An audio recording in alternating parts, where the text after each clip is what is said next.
Հայաստանի 10 խոշոր հարկատուների ցանկում նախորդ 3 ամիսներին գրանցվել է նոր անուն՝ «Ինվբամ»։ Իրականում սա նույն Wildberries ընկերությունն է։ Ընկերությունը վճարել է 6,8 միլիարդ դրամ հարկեր։ Սա նախորդ տարվա առաջին եռամսյակի համեմատ ավելի է 16,7%-ով։ Լավ նորություն է, մարդիկ ավելի շատ հարկ են վճարել։ Սրանից հետևություն, որ աճել է բիզնեսի շրջանառությունը։ Լավ է բյուջեի համար, վատ տեղական բիզնեսի, մասնավորապես փոքր ու միջին բիզնեսի համար, նշում են փորձագետները։ Վերջի տարիներին առավել ևս հիմա էլ որ եթե շուկաներ այցելեք, կտեսնեք շարժը շուկաների դատարկությունը, այսինքն իրանք մտածված տանում են խոշորացման։ Նման իրավիճակներում սովորաբար մարդիկ հացին նայում են սպառողի տեսանկյունից, իսկ սպառողը նախընտրում է բազմազանությունը, որակը եւ որ ամենակարևորն է մատչելին։ Սա մի ոլորտ է, որտեղ հայրենասիրությամբ բիզնես չես կառուցի։ Եթե մարդը կարողանում ավելի մատչելի, առանց տնից դուրս գալու, առանց աշխատավայրից բացակայելու ձեռքբերումը կատարի, բնականաբար ինքը խանութ չի գնա։ Ես գիտեմ դեպքեր, երբ որ հնդկաձավարը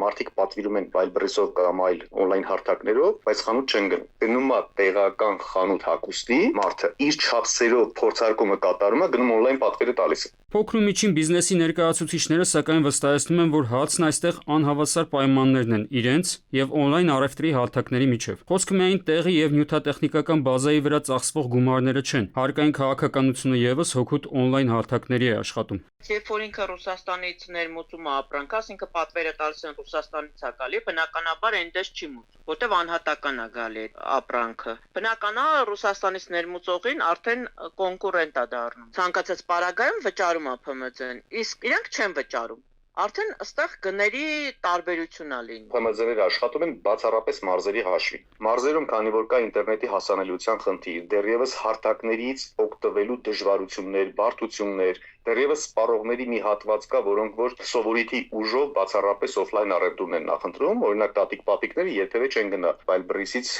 հնդկաձավարը պատվիրեն։ Սովորաբար այս հարցի քննարկման ժամանակ ոլորտի պատասխանատու պաշտոնյաները շեշտում են, որ on-line առևտրից կարող են օգտվել նաև տեղական փոքր ու միջին բիզնեսի ներկայացուցիչները, այսինքն սա հնարավորություն է մեր ՓՄԶ-ի համար։ Մյուս կողմից կարծես դիսկրիմինացիա էլ կա։ Սուպերմարկետը գնում է բանկին, դիմում է, ստանում է արտոնյալ տոկոսադրույքի 9%, ՓՄԶ-ն գնում ստանում է 18%։ Այսինքն բոլոր այսպիսի դետալները, եթե մենք համադրենք, դրան տանք թիրախային լուծում, վստահեցնում եմ ձեզ ՓՄԶ-ն ունենալու է հարատև կյանք։ ՓՄԶ-ով որ հանդիպում ունեին, բնականաբար հասկացանք, որ իրանց համար դա շահավետ չի, որտեղ ասած ավելի լավ է մի հոգու վերահսկել, թե այս ամբողջին։ Մասնագետներն այստեղ մի խնդիր են մատնանշում։ Ֆորս մաժորային իրավիճակներում երկիրը գոյատևում է այդ թվում ՓՄԶ-ի պահեստավորած ապրանքների հաշվին, իսկ on-line հարթակները զբաղվում են կարճաժամկետ ներկրում տարածումով, այսինքն ճանապարհների փակման եւ ներկրումների խաթարման դեպքում քիչ ՓՄԶ-ն կնշանակի քիչ պահեստավորած ապրանքներ եւ ճգնաժամ այդ ոլորտում։ Արմեն Նաթալյան, ժամը լրատվական։